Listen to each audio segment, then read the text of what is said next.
Golpe contra el tráfico de migrantes. 9 personas fueron detenidas en 7 allanamientos realizados en Quito, Cuenca y La Troncal. Un militar en servicio activo fue descubierto al intentar ingresar armas y drogas en la cárcel de Cotopaxi. Narcotraficantes se apoderan del espacio aéreo en Manabí. En la última década, 26 avionetas han sido detectadas con envíos de droga al exterior. Autoridades señalan que radar en Cerro de Montecristi es urgente. Un informe especial. El gobierno ampliará la eliminación del impuesto a la salida de divisas a las aerolíneas nacionales.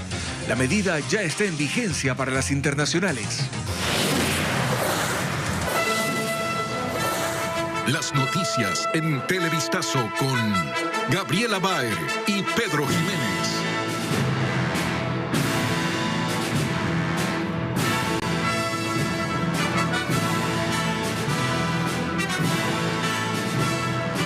Amigos, buenas tardes. Bienvenidos a una nueva emisión de Televistazo. 9 personas fueron detenidas en un operativo contra el tráfico de migrantes realizado en Pichincha, Azuay y Cañar. La Fiscalía y Policía identificaron una supuesta organización criminal que se dedicaba al coyoterismo. ¿Cómo estás, Pedro? ¿Qué tal, Gaby? Amigos, buenas tardes a todos. Según información de autoridades, esos cobraban...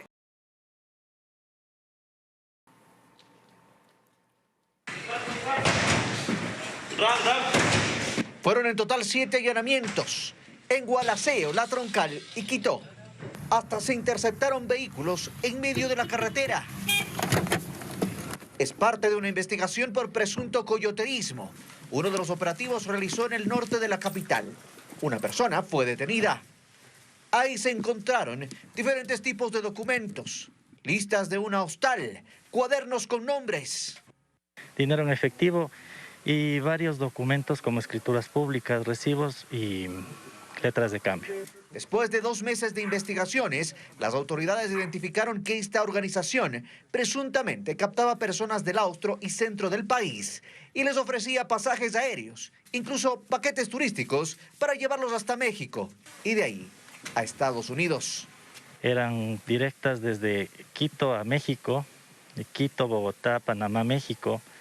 Contrataban vuelos charters en el cual salían desde Quito, Guatemala y los cruzaban vía terrestre desde Guatemala, México a Estados Unidos. Por eso otro de los allanamientos se realizó en una hostal, también en el norte de Quito, donde según la policía se alojaba durante días y semanas a las personas que buscaban viajar.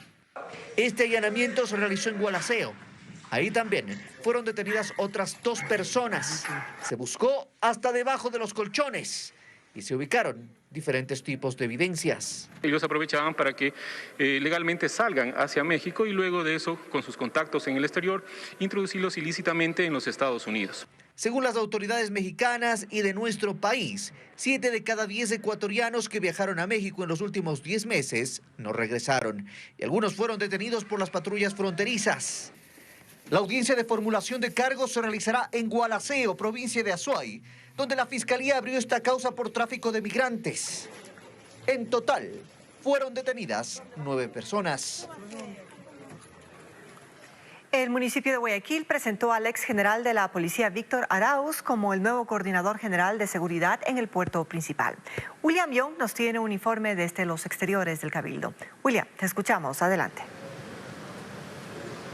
¿Qué tal? Buenas tardes. Y hace pocos minutos culminó aquí en el salón de la ciudad del municipio de Guayaquil la rueda de prensa en la que se anunció que el general del servicio pasivo Víctor Arauz será el nuevo encargado de seguridad en el Cabildo porteño. Recordemos que Arauz fue comandante de Guayaquil en periodos anteriores y que esa experiencia, según la alcaldesa, es la que le servirá para definir nuevas estrategias, pero dentro de la competencia que le establece al municipio. Que conoce todos los puntos calientes de la ciudad de Guayaquil en materia de seguridad, dónde están los conflictos en tanto asesinato, robo, sicariato, delincuencia organizada. Conoce a la perfección el interior y la estructura de la Policía Nacional Además, el general Víctor Arauz anunció que como parte de su estrategia se hará un estudio que determine algunos puntos críticos y vulnerables en la ciudad.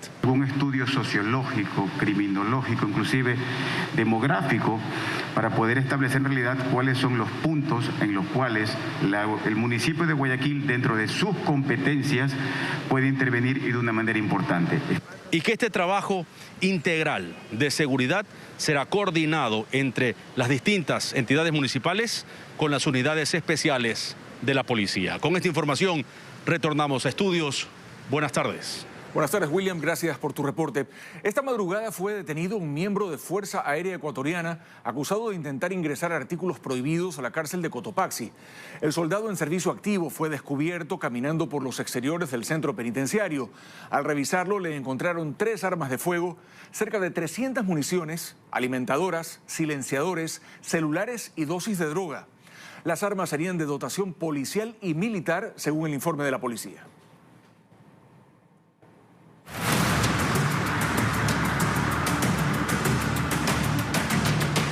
Radar en Cerro Montecristi. En una década, 26 narcoavionetas han sido retenidas en el país, todas relacionadas a casos de narcotráfico.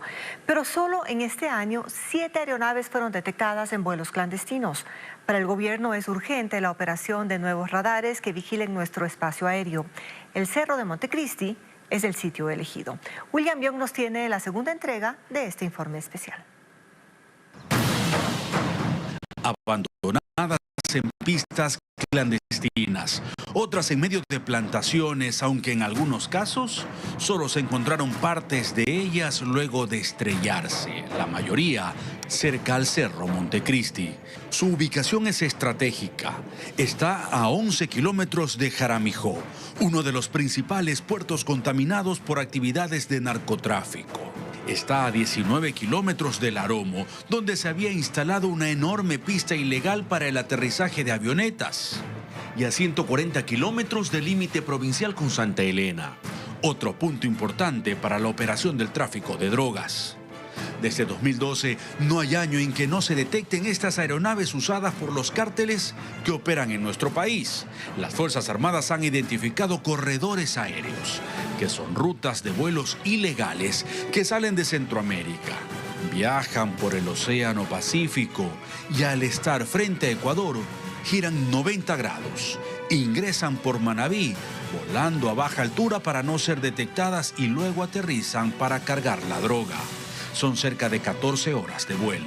Por eso, no hay dudas que un radar en Montecristi es urgente, según el comandante de Operaciones Aéreas y Defensa, Antonio Puga. Desde la cumbre de Montecristi nosotros vamos a tener una visualización de casi 360 grados con relación a la provincia de Manabí y que cubriría una gran cantidad de área que nos permitiría a nosotros crear un muro electrónico, llamémoslo así, para no permitir el ingreso de estas aeronaves. Pero, ¿qué ocurre después de detectarlas? Nosotros, sin que esta aeronave se dé cuenta, nosotros realizaremos un seguimiento hasta donde van a aterrizar.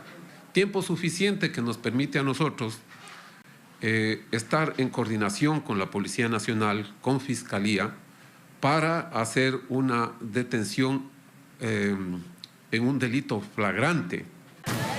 Sin embargo, en las últimas semanas este tema generó el reclamo de habitantes de comunidades cercanas que no quieren que allí se instale un radar porque aseguran que no se les comunicó y que su colocación afecta a la naturaleza de la zona, algo que según dijeron está por encima de cualquier plan antidrogas y que su reclamo no tiene un trasfondo.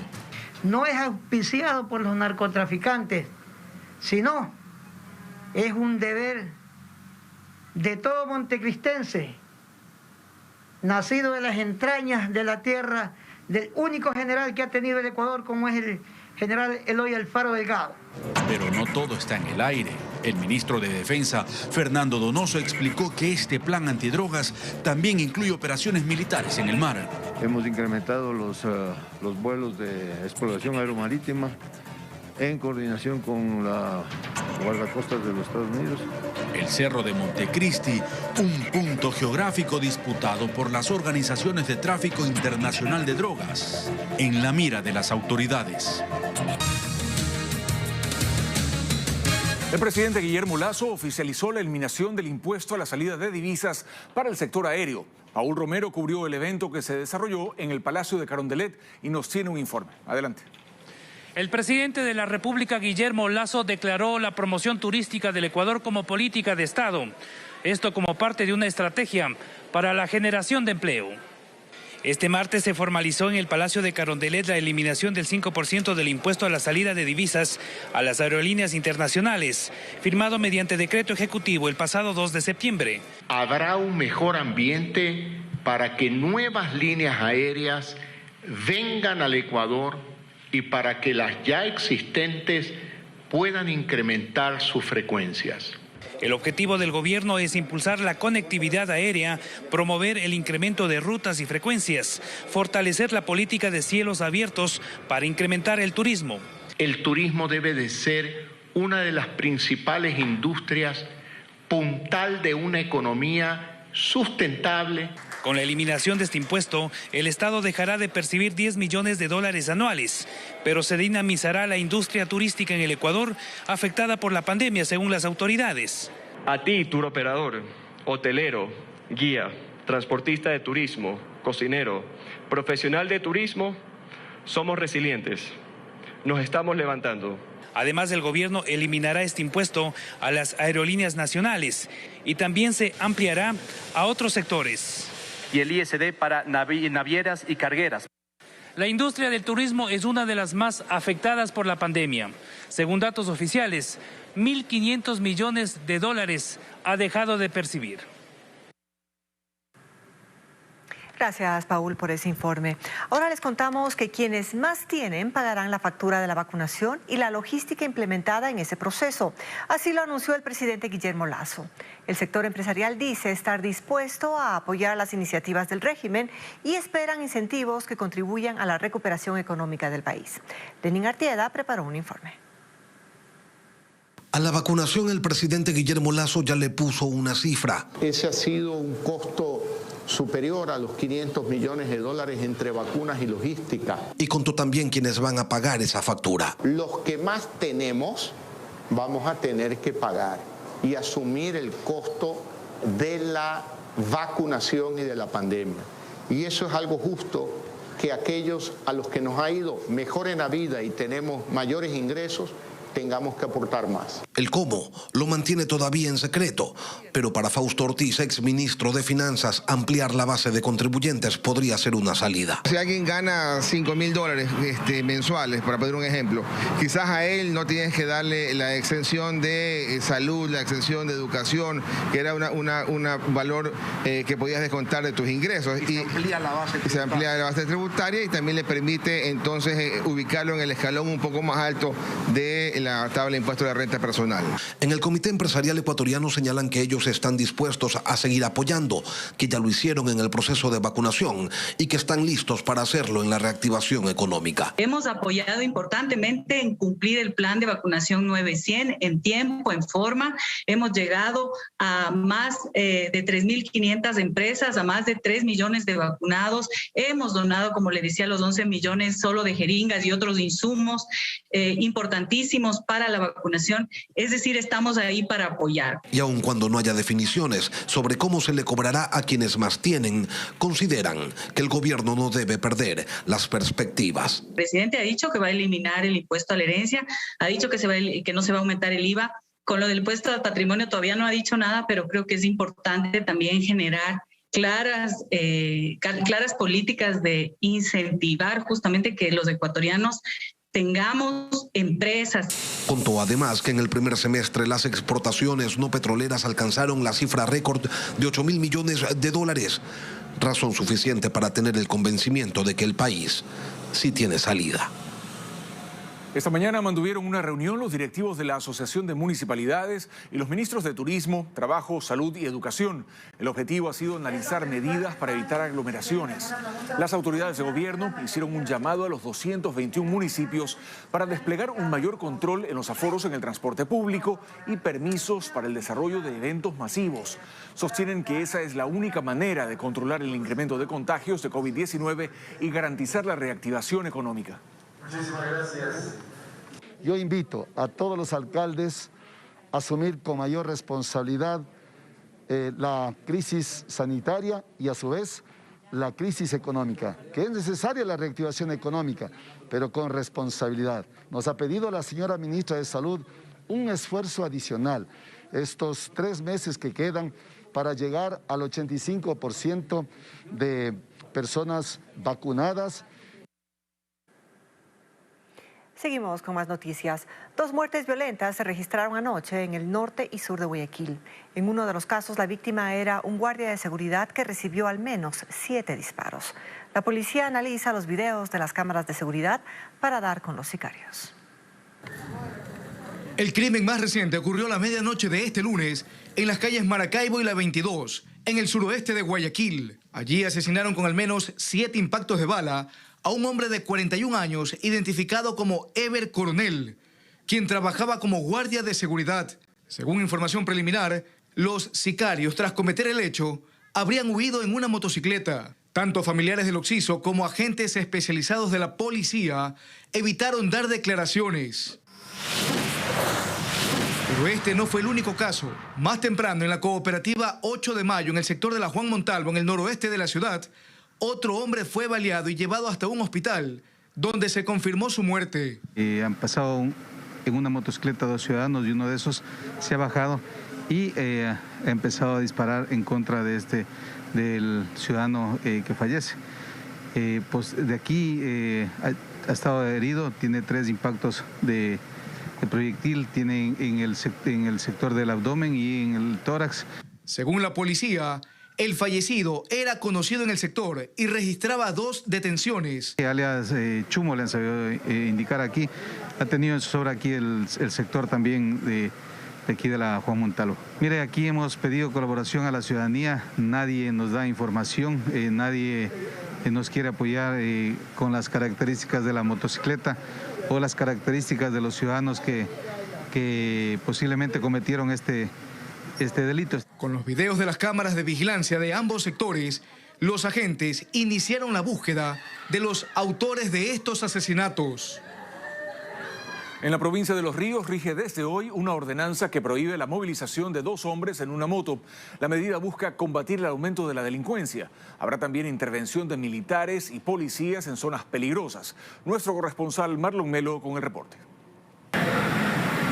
Con la intención de frenar la creciente ola delictiva y de muertes violentas que vive la 4ª provincia más poblada del país, desde hoy en la capital de Los Ríos empezó a regir la ordenanza Babahoyo Más Seguridad, que impide a 2 hombres trasladarse en una motocicleta durante las 24 horas. Esto debido a que en la mayoría de casos las motocicletas son usadas por los zampones. Julio Chévez, agente municipal de tránsito, detalló cuál es la sanción para quienes infringen la normativa. Se procede a la retención del vehículo por 48 horas. En caso que reincida, será por 72 horas con multa de 5% del salario básico, lo que es $20. Mientras que desde el auditorio del Comando de la Policía, la gobernadora Génesis Blum aseguró que desde este martes se endurecen los operativos en los 13 cantones fluminenses. Ahora al trabajo policial se suma la presencia de militares. Lo que se va a lograr es que vamos a ir a los lugares donde realmente está el índice delincuencial alto. El nuevo comandante de la policía en Los Ríos, William Martínez, manifestó que otra de las estrategias es la llegada de más uniformados que integran los grupos tácticos para desarticular a las bandas que están causando zozobra en la población. Es necesario el incremento de personal y con el diagnóstico que se va a presentar en los días siguientes se podrá definir para cuándo será intervenida la zona 5 en la provincia de Los Ríos. Para este miércoles en la tarde se ha convocado a una segunda marcha ciudadana contra la delincuencia, denominada Paz para Babahoyo. Seguimos con más noticias aquí en Televistazo. En las provincias de Guayas y Azuay se ejecutan constantes operativos contra la indisciplina ciudadana. Las autoridades detectaron fiestas clandestinas con cientos de personas, incluyendo a menores de edad sin mascarillas. La Intendencia de Policía del Guayas ejecutó este fin de semana varios operativos de control. Luces de neón, música a todo volumen y cientos de personas aglomeradas es lo que encontraron las autoridades en una fiesta clandestina en Milagro. Además, hallaron una vivienda convertida en una discoteca. Entre ambos eventos se contabilizaron aproximadamente 420 personas. En el cantón Bucay también descubrieron una casa que funcionaba como bar, donde incluso habían menores de edad. Nuestros operativos son constantes y nos mantendremos en este mismo ritmo, ya que podemos evidenciar que los resultados son positivos. Pero los eventos de este tipo también ocurren en Azuay. En Cuenca, por ejemplo, la policía descubrió un inmueble abandonado donde los agentes hallaron botellas de licor y hasta una habitación con una cama. Un cuarto que presuntamente suponemos que es para mantener relaciones sexuales porque se encontró evidencias hasta preservativos. Según las primeras investigaciones, en el sitio se cobraba dinero para el ingreso y muchos de los asistentes eran adolescentes que posteriormente fueron entregados a sus padres. Las lluvias de las últimas horas generan estragos en Quito. Una quebrada se desbordó en el barrio Edén del Valle 5 en el suroriente de la ciudad, destruyendo todo a su paso. Ana María Palacios estuvo ahí y nos cuenta lo que ocurrió. El agua se desbordaba en los inodoros y sifón del piso. A las 2 de la mañana de este lunes, un fuerte estruendo despertó a los moradores del barrio Edén del Valle 5. Vieron a sus casas y negocios totalmente inundados por el colector que se volvió a tapar por las lluvias. Y hemos perdido un día de trabajo, no podemos hacer nada, como pueden ver, estamos inundados todito.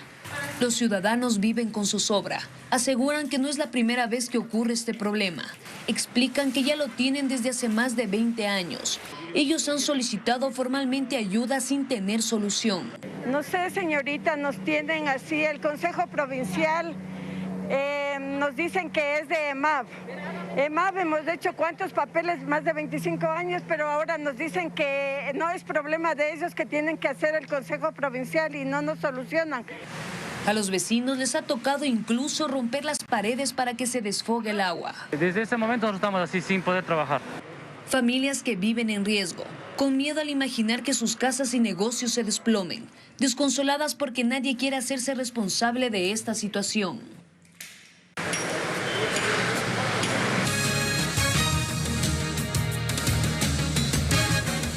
Seguimos aquí en Televistazo. El defensor del pueblo, Freddy Carrión, acusado de presunto abuso sexual, insiste ante la justicia para que se dicte su libertad. Jacqueline Rodas está en la Corte Nacional de Justicia, donde se realiza la audiencia. Cuéntanos, Jackie, si los jueces ya tomaron una decisión. Gaby, amigos, buenas tardes. Aún no existe una definición debido a que la audiencia continúa. Esta diligencia empezó pasadas las 11 de la mañana con la presencia del defensor del pueblo, Freddy Carrión, quien fue trasladado minutos antes desde la cárcel 4 de Quito, donde está detenido desde el pasado 17 de mayo, acusado de presunto abuso sexual.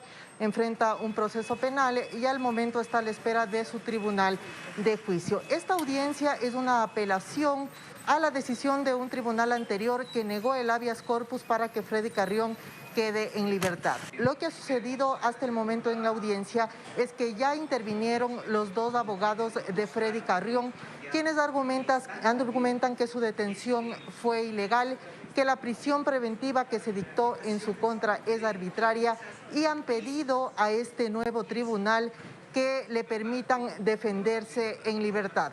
También ha intervenido ya el abogado de la mujer, que es la víctima, actúa aquí como víctima de este posible hecho de violencia sexual, de abuso sexual, y él en cambio ha dicho que existen argumentos suficientes y ha pedido al tribunal que se mantenga la medida de prisión preventiva. Como les he dicho, la audiencia continúa, así que nosotros permanecemos aquí en la Corte Nacional de Justicia para conocer si el tribunal acepta los argumentos de la defensa de Carrión y decide dejarlo en libertad, quizá con medidas alternativas, o si se ratifica la prisión preventiva. Es la información desde la Corte Nacional de Justicia. Gracias, Jacqueline, por ese reporte desde Quito. Seguimos con otros temas. El próximo 13 de septiembre comenzará la vacunación para adolescentes de entre 12 y 15 años. Sin embargo, este anuncio genera algunas dudas entre los padres de familia. Estefanía Arias dialogó con expertos para resolver las inquietudes y nos preparó la siguiente nota. La vacunación a menores de 12 a 15 años arrancará el próximo 13 de septiembre, según anunció el Ministerio de Salud. Sin embargo, aún surgen dudas por parte de los padres de familia que temen por algún efecto secundario. El infectólogo del Hospital Luis Bernaza de Guayaquil, Milton Chan, habla sobre la efectividad de las vacunas en esta franja etaria. O sea, la protección de una dosis en adultos es de aproximadamente 60%, ¿no? Del riesgo de pasar a cuidados intensivos, tener una enfermedad severa. En los niños no deja de ser diferente. En eso coincide el investigador Paul Cárdenas de la Universidad San Francisco de Quito. La vacuna es bastante eficaz y bastante segura en esta población de edad. Hay ya bastantes estudios que aprueban y avalan justamente eso. Es importante que se vacunen en relación para disminuir o parar la transmisión del virus también en nuestros hogares. Hasta ahora, las autoridades de salud anunciaron que se colocará una sola dosis y un refuerzo en 6 meses. Los síntomas que pueden presentar por vacunación son los mismos, ¿no? Son fiebre, malestar, dolor corporal, dolor articular, y eso se trata con analgésicos, tratamiento sintomático local que suelen durar 1 o 2 días. De ahí el resto. Obviamente las individualidades tienen que ser analizadas por los médicos de cabecera, es decir, los papás que vayan a sus pediatras y consulten de alguna particularidad que tienen sus hijos. Pero aún se esperan más detalles de la logística de este proceso. Todos los días, quienes transitan por el centro histórico de Quito pueden evidenciar la situación de decenas de personas sin hogar, quienes duermen en las plazas y a las puertas de las iglesias. A diario recorren las calles en busca de comida o refugio. Brian Méndez estuvo en el casco colonial y nos muestra la situación. Ingresar a Quito no solo es conocer su cultura, tampoco encontrarse con un sector turístico, sino también palpar realidades de los habitantes de la calle, los sin techo. Y a veces somos alcohólicos, esa es nuestra falla. Le he dado las espaldas a mis hijos. Dar cifras de cuántos habitantes de calle existen en Quito es imposible, más aún cuando desde la pandemia la situación se incrementó considerablemente. Roberto es una de las tantas personas que a diario transitan por las calles de Quito. Para él, soportar temperaturas de menos 10 grados, lluvias o en ocasiones de intenso sol no le resulta complicado. A veces, por alcohol, ya tomar el alcohol, no sientes frío, no sientes nada. Casos como el de Roberto no son aislados. El Patronato San José ha realizado en lo que va del año unas 3.300 atenciones y 15.600 de ayuda de alojamiento, que incluye a migrantes en paso por la ciudad. Hay mendigos y personas sin hogar en otros puntos de la capital, pero el centro histórico aparentemente es el punto de mayor concentración. Las personas buscan estos lugares turísticos, ¿por qué? Porque en este sentido tienen la posibilidad de contar con ayuda de las personas. Pueden ellos también ver la posibilidad de pronto de hacer algún tipo de gestión como venta ambulante o por otro lado también recibir el apoyo, ¿no?, de las personas y turistas que alrededor se encuentran. Varias de estas personas están sumergidas en mundos caóticos. Para ellos se ha vuelto un entorno de vida, afectados por la pobreza y las desigualdades, en los que las drogas, el alcohol, la violencia son una realidad. Quizás anhelan también pasear por Quito, pero no desde esta perspectiva. El buque Escuela Guayas emprenderá un viaje de 70 días a 3 países de la región. La Armada organiza esta travesía tras más de un año sin expediciones en aguas internacionales a causa de la pandemia. José Carlos Alvarado nos relata que este recorrido forma parte de la preparación de miembros de la Marina próximos a graduarse. El emblemático buque Escuela Guayas se alista para una nueva aventura. La Marina ha organizado el crucero número 32 de esta embarcación, como parte del proceso de formación de los guardiamarinas. Este viernes el buque saldrá desde Guayaquil, visitará varios puertos de Perú y llegará a El Salvador y Panamá. Serán 70 días de viaje para los futuros graduados. Son sentimientos encontrados para nuestras familias, nostalgia, pero a la vez de orgullo. La idea y la meta principal es cumplir con profesionalismo el crucero internacional. 147 personas irán al viaje, entre oficiales, tripulantes e invitados. 7 de ellas son mujeres, quienes comentan la relevancia de su labor en este equipo. La principal es el respeto, que hay tanto en hombres y mujeres. Las guardiamarinas mujeres, la única diferencia que tenemos es el área de habitabilidad. Sin embargo, la demás preparación, tanto académica, naval y militar, es la misma que nuestros compañeros. Es el primer zarpe que el buque Escuela Guayas realiza a aguas internacionales desde que inició la pandemia. La embarcación recorrerá 5.300 millas en toda esta travesía. El comandante de la embarcación señala que se tomaron medidas para evitar contagios por COVID-19, como la vacunación completa de la tripulación y el cumplimiento de las normas de todos los puertos. Al momento, las últimas informaciones que tenemos, los tres nos están exigiendo solamente el carnet de vacunación con las 2 dosis. Nos vamos a realizar pruebas PCR 48 horas antes del zarpe, tanto en Guayaquil y Manta, y a requerimiento en los puertos extranjeros. Luego de esta travesía, el buque Escuela Guayas tocará puerto en Guayaquil el próximo 19 de noviembre. Hasta aquí las noticias del mediodía en Televistazo, Pedro. Así es, Gaby, amigos, gracias a todos por su sintonía. Habrá más informaciones esta noche a las 7. Una buena tarde a todos.